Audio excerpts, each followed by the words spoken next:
Brasil, coração do mundo, pátria do Evangelho. Psicografado por Francisco Cândido Xavier.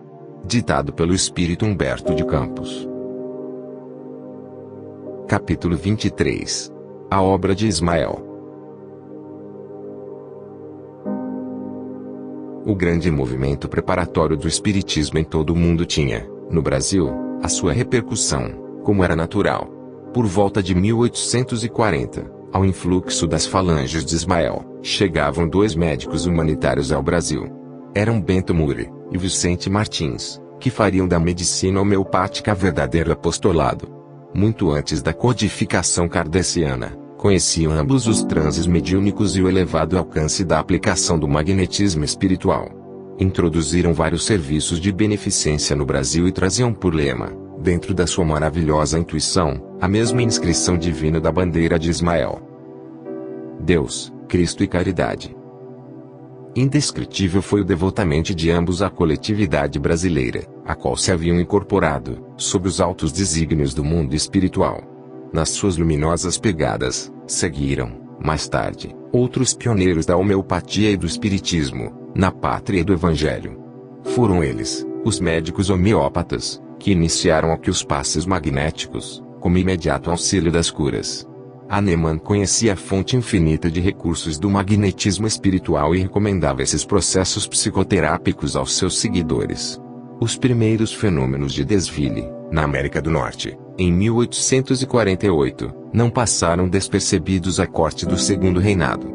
A febre de experimentações que se lhes seguiu, nas grandes cidades europeias, incendiou, igualmente, no Rio de Janeiro, alguns cérebros mais destacados no meio social. Em 1853, a cidade já possuía um pequeno grupo de estudiosos, entre os quais se podia notar a presença do Marquês de Olinda e do Visconde de Uberaba. Em Salvador, esses núcleos de experimentação também existiam, em idênticas circunstâncias. Em 1860 surgem as primeiras publicações espiritistas. Em 1865, o Dr. Luiz Olímpio Teles de Menezes, com alguns colegas, replicava pelo Diário da Bahia um artigo, algo irônico, de um cientista francês, desfavorável ao espiritismo, publicado na Gazette Médicale, e transcrito no jornal referido. As publicações brasileiras não passaram despercebidas ao próprio Allan Kardec, que delas teve conhecimento, com a mais justa satisfação íntima. A doutrina seguia a marcha vitoriosa, através de todos os ambientes cultos da Europa e da América, quando o grande codificador se desprendeu dos laços que o retinham à vida material, em 1869. Justamente nesse ano surgira o primeiro periódico espírita brasileiro, o Eco de Além Túmulo.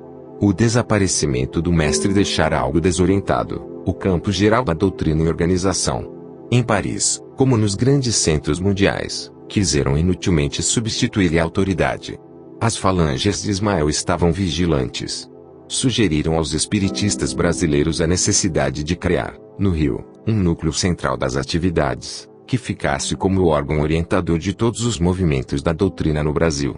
Um dos emissários de Ismael, que dispunha de maiores elementos no terreno das afinidades mediúnicas, para se comunicar nos grupos particulares organizados na cidade, adotou o pseudônimo de Confúcio, sob o qual transmitia instrutivas mensagens e valiosos ensinamentos. Em 1873 fundava-se, com estatutos impressos e demais formalidades exigidas, o Grupo Confúcio, que constituiria a base da obra tangível determinada de Ismael, na terra brasileira. Por esse grupo passaram, na época, todos os simpatizantes da doutrina e, se efêmera foi a sua existência como sociedade organizada, memoráveis foram os seus trabalhos, aos quais compareceu pessoalmente o próprio Ismael, pela primeira vez, esclarecendo os grandes objetivos da sua elevada missão no país do Cruzeiro.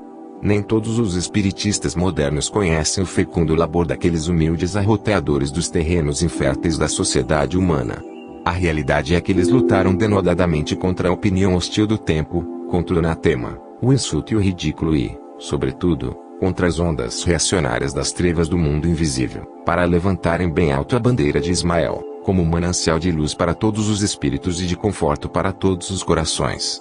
As entidades da sombra trouxeram a obra ingrata da oposição ao trabalho produtivo da edificação evangélica no Brasil.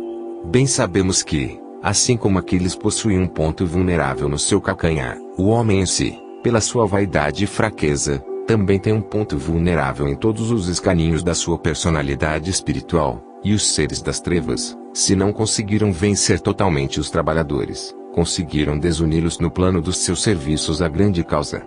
O grupo Confúcio teve uma existência de 3 anos rápidos. Os mensageiros de Ismael, triunfando da discórdia que destruiu o grande núcleo nascente, fundavam sobre ele, em 1876, a Sociedade de Estudos Espíritas Deus, Cristo e Caridade, sob a direção esclarecida de Francisco Leite de Bittencourt Sampaio, grande discípulo do emissário de Jesus, que, juntamente com Bezerra, tivera a sua tarefa previamente determinada no alto.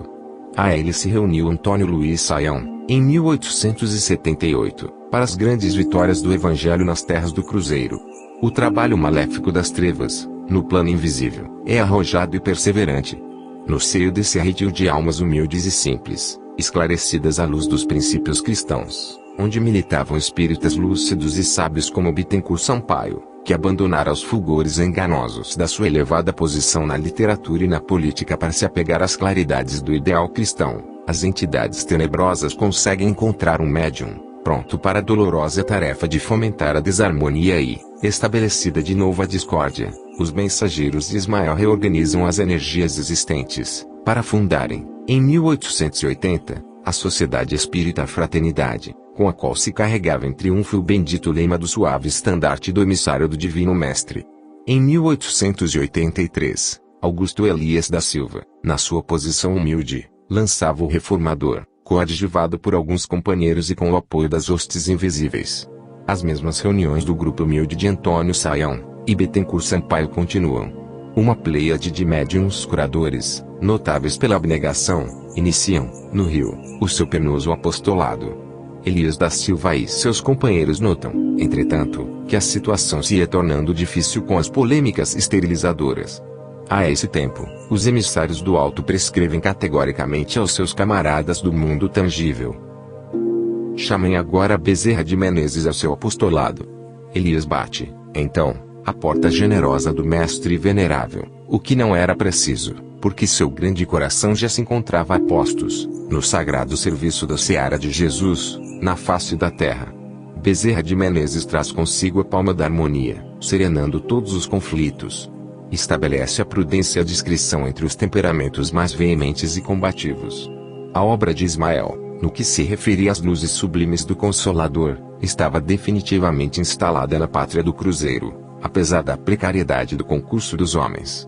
As divergências foram atenuadas, para que a tranquilidade voltasse a todos os centros de experimentação e de estudo.